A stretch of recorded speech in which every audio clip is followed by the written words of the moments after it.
झंडोत्तोलन और शहीद वेदी पर माल्यार्पण के संग ही एपवा राज्य परिषदक 2 दिवसीय बैसार शुरू भेल।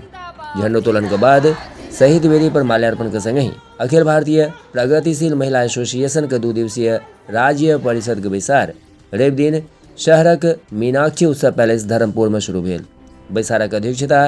राज्य अध्यक्ष सोहिला गुप्ता और संचालन राज्य सचिव अनीता सिन्हा कलैन। बैसार के संबोधित करते एपवा का राष्ट्रीय महासचिव मीना तिवारी कहलैन, राज्य परिषद की यहाँ बैठक हो रही है समस्तीपुर में। पूरे बिहार से हमारे प्रतिनिधि यहाँ आए हुए हैं और आप देख रहे हैं कि पूरे देश में महिलाएं आज आंदोलन में उतरी हैं। हमारे देश के संसद में जिस तरीके से देश के गृह मंत्री अमित शाह ने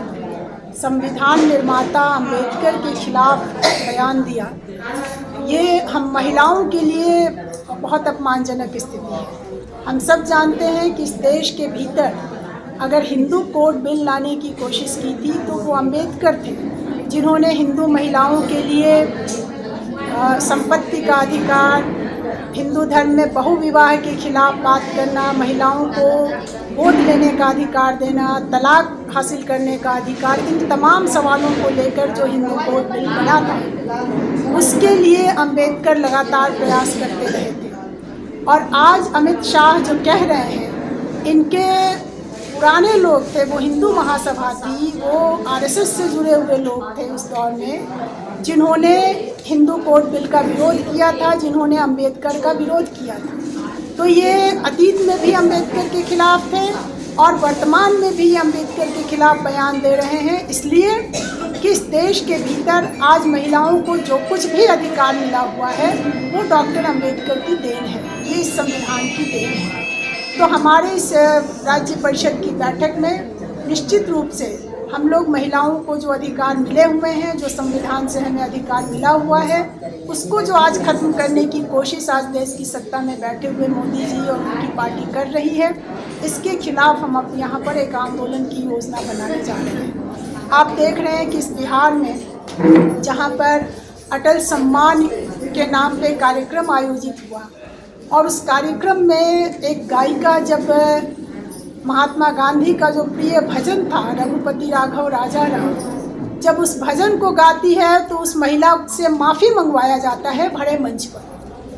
क्योंकि उस भजन में ईश्वर और अल्लाह को कहा जा रहा है, अल्लाह का नाम आ रहा है, इसलिए उस महिला से माफ़ी मंगवाई गई। तो ये इस देश में कहाँ ले जा रहे हैं ये इस पूरे देश को, जहाँ पर अब गांधी का भजन गाना मना है, जहाँ पर अंबेडकर के लिए अपमानजनक बातें हो रही और ये सब कुछ कर रहे हैं सत्ता में बैठे हुए लोग। तो आज हमारी जो ये 2 दिन की बैठक शुरू हो रही है, इस बैठक में इस देश के भीतर जो महिलाओं के अधिकारों पर हमले हो रहे हैं उसके खिलाफ तो हम बात करेंगे ही। इसके साथ साथ बिहार में जो हम लगातार देख रहे हैं कि महिलाओं के साथ जो कुछ हो रहा है, हम देख रहे हैं कि बगल के झारखंड में, महाराष्ट्र में,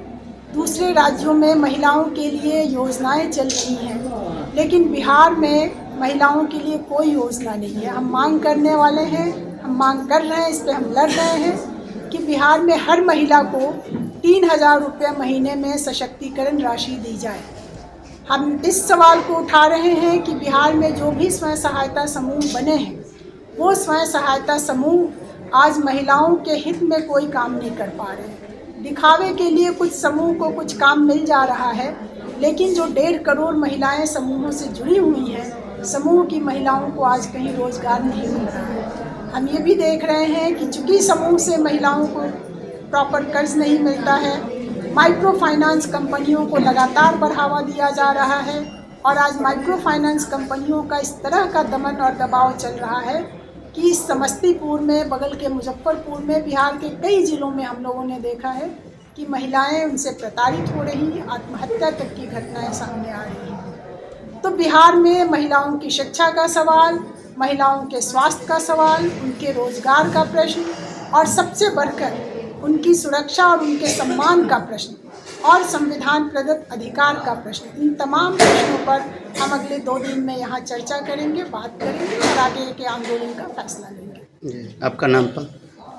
मीना तिवारी, राष्ट्रीय महासचिव। जिंदाबाद जिंदाबाद जिंदाबाद जिंदाबाद। साथियों को लाल सलाम, लाल सलाम, लाल सलाम। शहीद साथियों को लाल सलाम, लाल सलाम, लाल सलाम।